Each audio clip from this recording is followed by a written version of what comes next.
તો વિદ્યાર્થી મિત્રો 14 ઓક્ટોબર 2024 રોજથી તમારી લોકોની પ્રથમ પરીક્ષા સ્ટાર્ટ થઈ રહી છે. હવે ઘણા બધા એવા સ્ટુડન્ટ હશે જે કે એમ વિચારતા હશે કે સર શું આ વખત પેપર હાર્ડ આવવાનું છે કે સહેલું આવવાનું છે કે મીડિયમ લેવલનું આવશે, તે મને જરૂરથી બતાવો. એટલે કે એ સ્ટુડન્ટ ઘણા બધા કન્ફ્યુઝ થાય છે કે સર આ વખત પેપર આવશે તો આવશે કે હાર્ડ આવશે કે ઇઝી આવશે કે મીડિયમ આવશે કે કઈ રીતે આવશે. વિદ્યાર્થી મિત્રો બિલકુલ બી ટેન્શન લેવાની જરૂર નથી. હું તમને આજના વિડીયોમાં એકદમ ડિટેલમાં કહી દઈશ કે તમારું જે પેપર રહેશે તે કેવું આવવાનું છે. ઓકે, તમે ગમે તે ધોરણમાં હો, ધોરણ 9માં હો કે 10માં હો કે 11માં હો કે 12માં હો કે કોમર્સ હોય કે આર્ટ્સ હોય કે સાયન્સ હોય કે બધા વિશે હું તમને આજના વિડીયોમાં વાત કરવાનો છું, જેથી તમારો જે એક ડાઉટ છે તે એકદમ ક્લિયર થશે.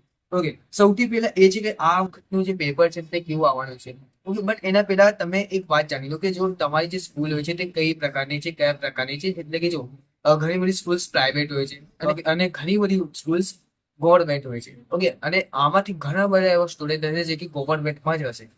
ઓકે, માના છે હું પણ પોતે ગવર્મેન્ટ સ્કૂલમાં હતો. ઓકે, તો આમાં બની શકે એટલે બની નહીં શકે. આમાં જો 99% ચાન્સીસ કેવું હોય છે, જે પણ સ્ટુડન્ટ ગવર્મેન્ટ સ્કૂલમાં હોય છે ને તેમનું પેપર હંમેશા ઇઝી નીકળે છે. ઓકે, ઇઝી એટલે એટલું પણ ઇઝી નહીં, થોડું મીડિયમ લેવલ કાં તો ઇઝી, બસ એટલે આસપાસ નીકળે છે. એટલે એકદમ હાર્ડ પેપર તો નીકળતું બિલકુલ નથી. ઓકે, બિલકુલ નહીં નીકળતું ગવર્મેન્ટ સ્કૂલમાં, જ્યાં સુધી હું છું ત્યાં સુધી. ઓકે, મને ખબર છે મારા ઘણા બધા મિત્રો હતા જે અલગ અલગ ગવર્મેન્ટ સ્કૂલમાં હતા પ્લસ પ્રાઇવેટ સ્કૂલમાં હતા, જેથી એ લોકોનું પણ થોડું એક્સપિરિયન્સ લઈને હું તમને એ લોકોને કહું છું કે પેપર કેવું આવે છે. ઓકે, એક તો જો ગવર્મેન્ટ સ્કૂલ એ લોકોને ટેન્શન લેવાની જરૂર નથી. તમારું જે પેપર આવશે તે એકદમ ઇઝી આવશે.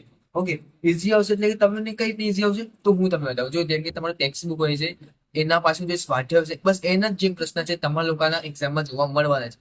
ઓકે, હવે જો આ હતી ગવર્મેન્ટ સ્કૂલની વાત. હવે પ્રાઇવેટ સ્કૂલની વાત કરી લઈએ તો સર પ્રાઇવેટ સ્કૂલનું પેપર કેવું આવશે. તો જો પ્રાઇવેટ જે સ્કૂલ હોય છે તેનું પેપર ઇઝી જ આવવાનું છે. તમે કહેશો સર તમને કઈ રીતે ખબર. જો આમાં શું થાય છે ઘણી વખત કે તમારી સ્કૂલ પર જાય છે, ધારો કે તમારો કોઈ ક્લાસ છે જેમાં 60 સ્ટુડન્ટ છે. હવે એ 60 માંથી ખાલી મોસ્ટ ઓફ 3-4 ટોપર છે, જેના 80-90% સારા ટકા આવે છે. બાકી બધા મીડિયમ છે, પછી એન્ટ્રી લોવર એવી રીતના હશે. તો એવા સમયે તમારું જે પેપર હશે તે હાર્ડ નહીં બનાવવાનું, એકદમ મીડિયમ બનાવવાનું છે.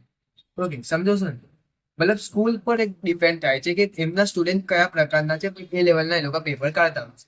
ઓકે, બીજી વાત હું તમને કહી દઉં કે જો ઘણી બધી સ્કૂલ્સમાં એસવીએસ ના પેપર આવશે, ઘણી બધી સ્કૂલમાં જે જાતિ સ્કૂલમાં બનાવતો હશે, ઘણી બધી સ્કૂલમાં ટ્રસ્ટના પેપર આવશે. આમ કહેવાય છે ને વિક્રમશાલા સ્કૂલ, નવસારી શાલા સ્કૂલ, એટલે કે દરેક શહેરના દરેક ગામના અલગ અલગ પાટેલા હોય સ્કૂલમાં, અને એ લોકો જાતે આમ આખું મંદિર તૈયાર કરીને બધી જગ્યાએ એક જ કોલેજ આવે.